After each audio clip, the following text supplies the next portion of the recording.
আর কোনো দুঃখ নেই, আমি দুঃখ পেলেও হাসি, না পেলেও হাসি। গরিব ঘরে জন্ম নিলে চোখ দিয়ে জল আসে না, গরিবের ঘরে জন্ম নিলে কোনো স্বাদ থাকে না, সুখ বলতে কিছু থাকে না। গরিব ঘরে জন্ম নিলে আঘাত পেলেও না পাওয়ার মতো করে বান করে থাকি, কারণ আমি গরিব, আমি গরিব ঘরের সন্তান। মুখে দুইটি খাবারের জন্য রাস্তায় ঘাটে কত মানুষের কত কথা শুনতে হয়। মানুষের কাছে হাত পাতার চেয়ে নিজে কর্ম করে খাওয়া অনেক ভালো। আমার মতো ছেলেরা স্কুলে যায়, লেখাপড়া করে, মা বাবার সাথে আনন্দ করে, বন্ধু বান্ধবের সাথে বিকেল বেলায় খেলনা করে। আর আমি হত দরিদ্র পরিবারের সন্তান, তাই আজকে রাস্তায় ঘাটে নেমে গেছি মা বাবার মুখে হাসি ফোটার জন্য।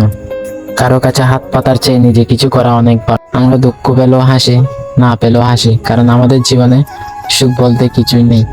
মা বাবা ভাই বোনকে সুখে রাখার জন্য নিজের সুখটাকে বিসর্জন দিয়ে ফেলতে হয়, কারণ ওই যে আমি যে গরিব ঘরের সন্তান। তাই আসলে যদি গরিব ঘরের জন্ম না হতাম তাহলে কখনোই বুঝতে পারতাম না বড় লোকের ব্যবহার কত যে খারাপ।